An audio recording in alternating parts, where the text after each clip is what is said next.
El Señor esté con vosotros. Lectura del Santo Evangelio según San Mateo.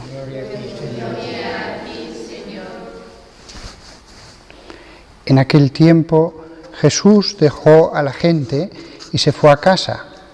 Los discípulos se le acercaron a decirle: «Explícanos la parábola de la cizaña en el campo». Él les contestó: «El que siembra la buena semilla es el Hijo del Hombre. El campo es el mundo. La buena semilla son los ciudadanos del reino. La cizaña son los partidarios del maligno. El enemigo que la siembra es el diablo. La cosecha es el final de los tiempos y los segadores los ángeles. Lo mismo que se arranca la cizaña y se echa al fuego, así será al final de los tiempos. El Hijo del Hombre enviará sus ángeles y arrancarán de su reino todos los escándalos y todos los que obran iniquidad y los arrojarán al horno de fuego. Allí será el llanto y el rechinar de dientes. Entonces los justos brillarán como el sol en el reino de su Padre. El que tenga oídos, que oiga».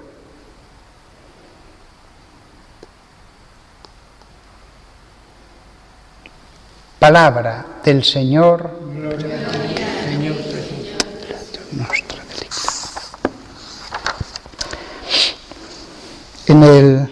En la primera lectura, Éxodo capítulo 34, dice aquí esta famosa frase: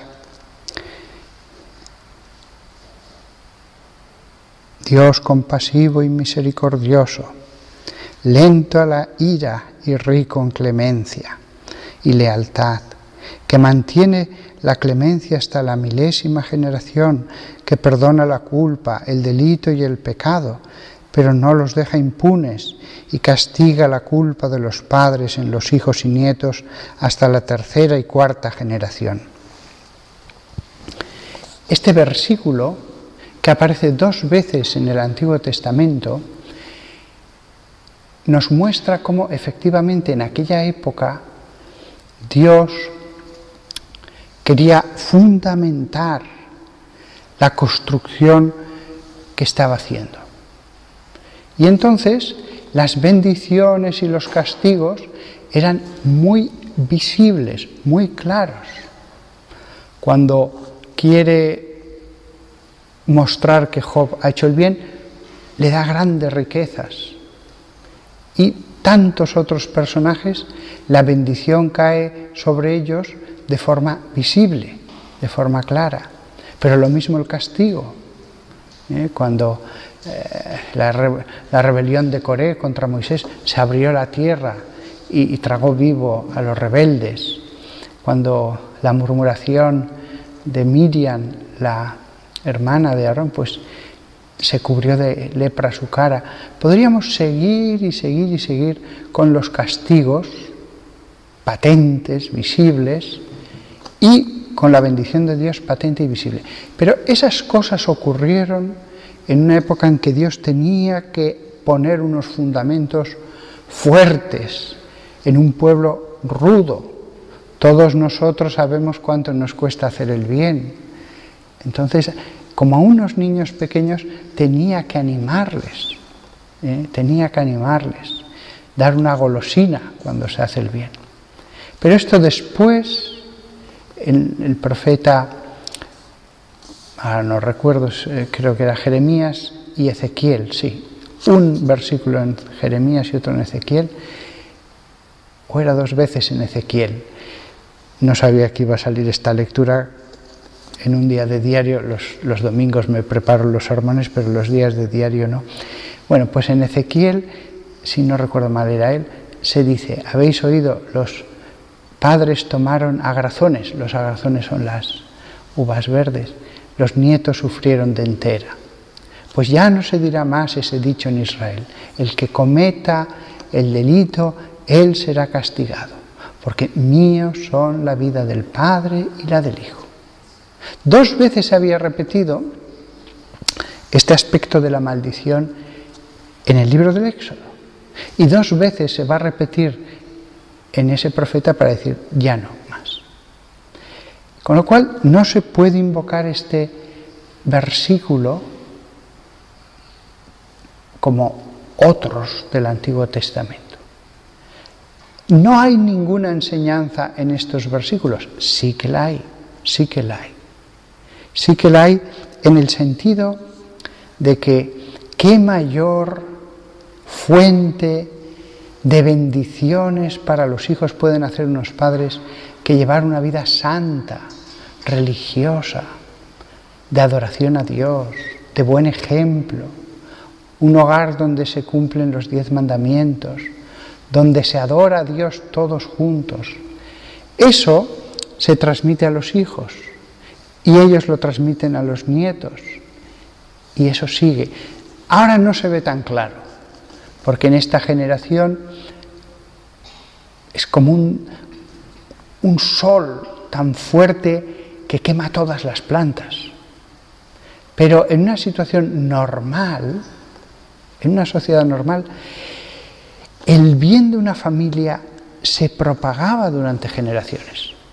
¿Cuántas veces he conocido yo a personas religiosas que me decían, no, es que mis padres eran así y ya mis abuelos?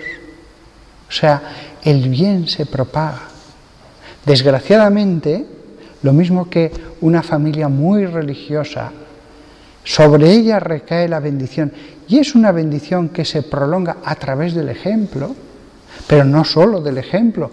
Los padres corrigen, los padres cuando mueren oran en el cielo por los hijos, y cuando mueren ellos, los hijos, por los nietos. Es una comunión de vivos y muertos para bien, para bien. Pero también esto para mal. Cuando en una familia el pecado entra de forma terrible, grandísima, más allá de lo normal, esa es la mayor maldición que puede caer sobre una familia. La gente siempre piensa en maldiciones demoníacas. La peor maldición es unos padres que llevan a sus hijos por el mal camino. Pienso, por ejemplo, aunque es un ejemplo muy extremo, claro, pero en los ejemplos extremos se ve todo claro. Pienso en un padre que se mete en la mafia, con el apoyo de su mujer, o con el silencio cómplice de su mujer. Y él dice, bueno, yo me arriesgo a la vida, me arriesgo a la cárcel, me arriesgo a todo, pero lo hago por mis hijos. Si comete muchos males, es la peor maldición que puede dar a su descendencia, porque él cambiará. Él mismo, en ese proceso de hacer el mal, se transformará en alguien malo. Y al final, la iniquidad también tendrá efectos en su familia. Riñas con la mujer, mal ejemplo que ven los hijos, egoísmo al final. Y además, esas personas que dicen, bueno, yo sí, estoy haciendo muchos delitos, estoy al final haciendo daño a las personas. He hablado de la mafia, es un extremo, claro. Pero mis hijos serán felices, disfrutarán. No, normalmente, cuando uno llega a esos extremos de maldad, no pueden disfrutar nada. ¿Cuántas veces en documentales han salido hijos hablando de sus padres o sus abuelos, y cómo todo se perdió al final? Al final se perdió todos los bienes materiales por los que él había entregado su alma. Pero además, hablando los hijos o los nietos de la carga tan pesada que fue el ser hijos de esa persona. He puesto un ejemplo muy extremo, pero en definitiva, La mejor bendición que pueden dejar unos padres a sus hijos es un hogar donde está Dios, un hogar cristiano. Y en la medida en que el pecado sea ya muy grave, es donde se ve claro que como una piedra que lanzas en una laguna y tiene ondas, al final los hijos y hasta los nietos a veces, sin tener ninguna culpa, siguen soportando las consecuencias de algo tan grave como cometió su padre o sus padres. Por supuesto que cuando un hijo, imaginemos otro caso, nace en una casa de drogadictos, los dos padres son drogadictos, roban, están siempre riñendo, solo ven que actos de egoísmo y dañándose entre ellos mismos, nunca se adora a Dios, al revés, se le dice desde pequeño que todo eso son tonterías, que no. Incluso el peor caso de niño que haya nacido en la peor de las situaciones, en que no ha recibido un buen ejemplo sino el antiejemplo, no ha recibido catequesis sino la anticatequesis, que ha sido educado en el odio a Dios y a la religión, incluso en esos casos Dios compensará. Dios ha creado el alma, va tomando las almas, pero esto no es como semilla que no son personas que se echa y ya está, son sus hijos. Y entonces, cuando Él ve que un alma ha caído en un lugar donde se va a deformar, Él compensa. A lo mejor pasa una parte de su vida muy mal, pero después, si no le puede venir el bien por ningún lado, ya se encargará Dios Padre, directamente Él, de compensar. Mira, ha tenido todo este mal ejemplo, todo este sufrimiento, todas estas cosas malas, pues hay que darle en la medida de eso para que su alma, el tiempo que le doy aquí en la tierra, no sea para mal, sino para bien. Voy a hacer que todo el mal que ha recibido se convierta en bien. Siempre compensa, compensa. Compensa porque son almas, hijos de Dios. Son hijos de, a lo mejor esos dos drogadictos, pero son hijos de Dios. Y esto a nivel sobrenatural también ocurre en cierta medida, no es tan automático como lo otro, en lo natural. Como todos son hijos de Dios, cuando a alguien pues le toca vivir en una situación de pobreza, en una situación de enfermedad, Dios ya se encarga de compensar. En lo sobrenatural, por supuesto, eso es automático, no tengo la menor duda. Y en lo natural no es tan automático. Uno puede vivir enfermo, etcétera, y morir muy joven, incluso niño, bien. Pero lo normal es que incluso a ese niño, a quien sea, hasta en lo natural, tantas veces he visto cómo compensa. Para que diga, bueno, he permitido que lleves esta carga, pero sin entrar en lo sobrenatural, te voy a compensar con esto otro. A veces esas compensaciones son claras. Hemos conocido en documentales niños con una infancia terrible, enfermos, etcétera, y que Dios le dice, bueno, pues a ti te voy a dar un don para la música excepcional. O tú vas a ser un artista absolutamente espectacular. Van a admirarte todos, vas a ser muy rico, compensa. Hay casos en que se ve clara la compensación, pero aunque en otros casos no la veamos por ningún lado, Dios compensa con felicidad, con muchas cosas, o con una mujer que le vale a ese hombre por 1000 riquezas. Nada más. Este Estos versículos, perdona la culpa, el delito y el pecado, pero no los deja impunes y castiga la culpa de los padres en los hijos y nietos hasta la tercera y cuarta generación, en su sentido espiritual es verdadero. En su sentido material fue totalmente verdadero en esta época, pero después llegan los profetas y dicen, ya no se dirá más este dicho en Israel. Así que, en cierto modo, puedo decir con total seguridad, olvidaos de las maldiciones. Me sorprende ver ahora, en esta época, cómo revive tanto el temor a maldiciones generacionales. Olvidaos.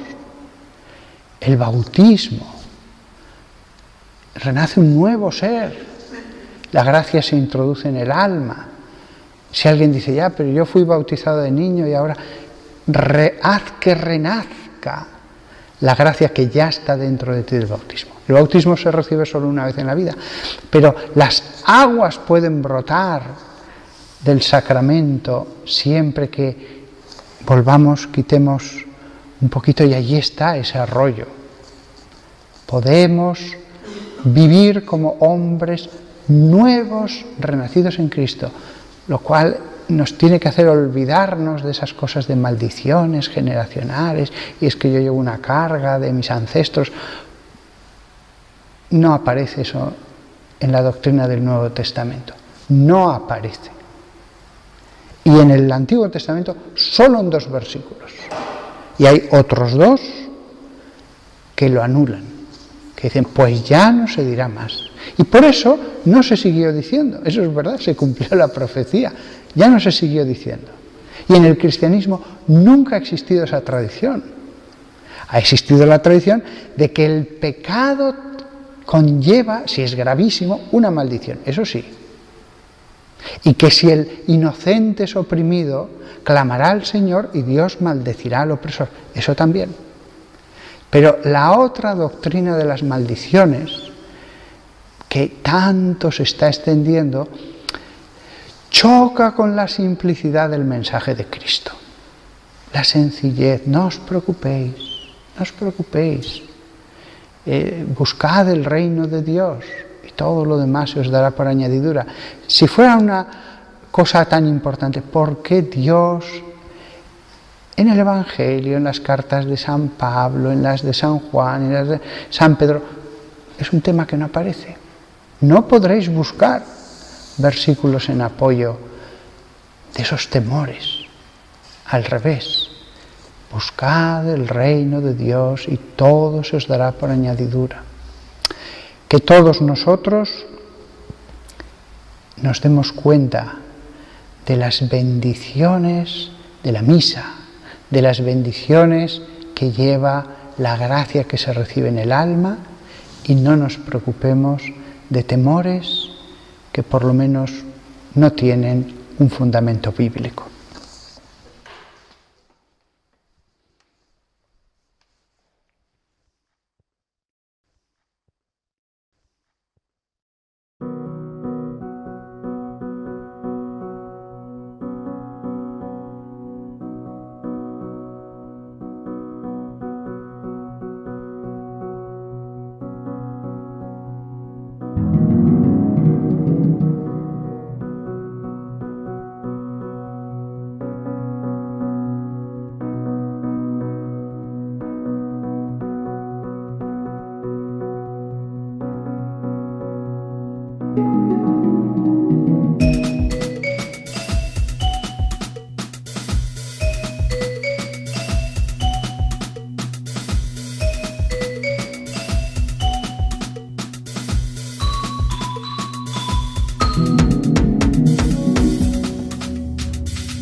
I'm a cascada.